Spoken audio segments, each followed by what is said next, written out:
Vijay ji, Congress party खूब लड़ी, specially Priyanka Gandhi का जब हम जिक्र करते हैं, लेकिन फिर भी ये कहा जा रहा है कि बहुत ज्यादा एग्जिट पोल जो आए हैं वो बहुत ज्यादा सीट्स देते हुए नजर नहीं आ रहे हैं। आज को लेकर कितना आश्वस्त हैं फिर आप? देखिए, हम पूरी तरह आश्वस्त हैं कि बहन प्रियंका गांधी ने जो उत्तर प्रदेश में एक नई तस्वीर पेश की है। जैसे आपने लक्ष्मीबाई जी के बारे में सुना था कि खूब लड़ी मर्दानी, वो तो झांसी वाली रानी थी। तो कांग्रेस की ये शेरनी, इसने पूरी उम्मीदें महिलाओं के दिलों में जगाई है कि लड़की हूं, लड़ सकती हूं। एक नई लकीर खींची है और महंगाई के मुद्दे पर, बेरोजगारी के मुद्दे सर पर इसमें कोई शक इस नहीं है, सरकार को हर विजय मोर्चे कौशिक पर जी, इसमें बेनकाब कोई शक किया नहीं है। है कि प्रियंका गांधी वाड्रा ने तो बहुत मेहनत की है और उनकी मेहनत जमीन पर दिखी। लेकिन अगर आपकी उम्मीदों से जितनी या उतनी भी सीटें नहीं आती तो ठीकरा किस पे फोड़ेंगे? राहुल गांधी पे?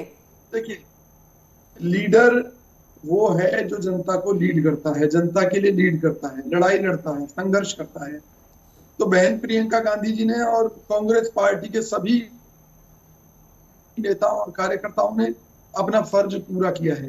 ये तो जनता के ऊपर है कि भी जनता हमारे ऊपर कितना विश्वास जताती ठीक है है, सर। कितना हमारा साथ देती है इस लड़ाई में। इस क्योंकि 2014 में क्या हुआ था कि लोग बीजेपी के जुमलों में डूब गए थे, बह गए थे। बाद में लोगों ने कहा कि उनके साथ धोखा हुआ।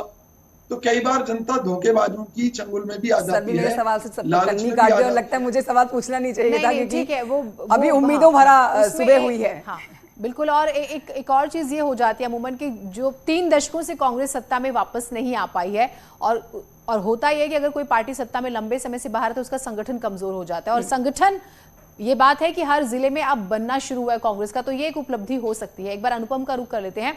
अनुपम, क्योंकि डाटा तो आप ही के पास हैं, 12 में किसको क्या मिला, 17 में किसको क्या मिला, 22 में किसको क्या मिलेगा, ये भी आपके पास जो है सारी जानकारी, जरा बताइए तैयारियां आपकी एक बार फिर से हमारे दर्शकों को। बिल्कुल जीना, देखिए धीरे धीरे वक्त अब उसके पल के करीब आ रहा है जब शुरुआती तौर पर रुझान आने शुरू हो जाएंगे, क्योंकि 8 बजे जब वोटों की गिनती शुरू होगी। लेकिन डाटा एनालिसिस सेंटर में हमें उन डाटास को समझना होगा जो इस चुनाव को बेहद दिलचस्प बनाते हैं। और 2017 या 2012 के साथ साथ 2022 के दंगल में भी जो फिगर्स आएंगी वो फिगर्स कितनी मायने रखेंगी पॉलिटिकल पार्टीज के लिए, क्योंकि उनका भविष्य भी उसी पर तय करेगा।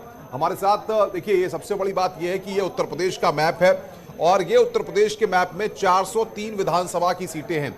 यानी कि 403 विधानसभा सीटों को अगर आप देखें तो BJP plus, SP plus, BSP, Congress और अन्य सभी अभी 0-0 हैं। यानी कि अभी कोई भी रुझान नहीं आया। 8 बजे जब वोटों की गिनती शुरू होगी तब रुझान आने शुरू होंगे। लेकिन अगर यहां पर आप 2017 के फिगर्स को देखें तो 2017 की फिगर्स में बीजेपी को जो मैंडेट मिला था 312, उत्तर प्रदेश के इतिहास में सबसे बड़ा मैंडेट था।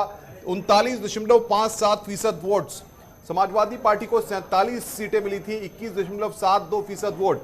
बीएसपी को 19 सीटें, 22.27%।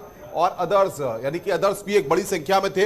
इस बार अगर कोई मुकाबला नेट टू नेट की भूमिका में रहता है, जैसा कि माना भी जा रहा है, तो 18 सीटें, यानी कि उस वक्त जब 18 सीटें थी तो इस वक्त अदर्स की भूमिका भी महत्वपूर्ण हो सकती है। और कांग्रेस पार्टी 7, यानी कि आप देखिए ये जो 3 है, बीएसपी, अन्य और कांग्रेस, इनकी भूमिका अगर नेट टू नेट फाइट होती है तो किंग मेकर की भूमिका में इनको भी गिना जा सकता है। क्योंकि बीजेपी को जो मैंडेट मिला था, एसपी उस वक्त 47 सीटों तक सिमट गई थी। तो ये यहां पर 2017 की तस्वीर है। वहीं 2012 की तस्वीर को अगर देखें तो 2012 में देखिए समाजवादी पार्टी को मैंडेट मिला था, यानी कि बहुमत मिला था।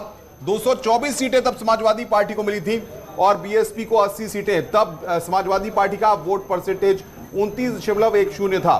बीजेपी तब 47 सीटें लेकर के आई थी, यानी कि बीजेपी ने 2012 में 47 सीटें ली और 2017 में 312 सीटें, यानी कि एक मेजर जंप था। 2022 में ये देखिए, तब मैप के जरिए हम आपको दिखा रहे हैं कि समाजवादी पार्टी का जो कलर है, रेड कलर, वो 2012 में पूरी तरह से छाया हुआ था उत्तर प्रदेश के मैप पर। कुछ एक जगहों पर बीएसपी जहां पर ब्लू है। और 2017 में इस मैप को आप देखिए, बीजेपी का कलर यहां पर, ये 2017 में। अब सवाल ये है कि 2022 में इस मैप में रंग कौन भरेगा, ये सबसे बड़ा सवाल है। क्योंकि यहां पर 0-0 है, अब यहां पर रंग कौन भरेगा और कौन यहां पर बीएसपी का कलर होगा, एसपी प्लस का कलर होगा, बीजेपी प्लस का कलर होगा, ये यहां पर देखना होगा।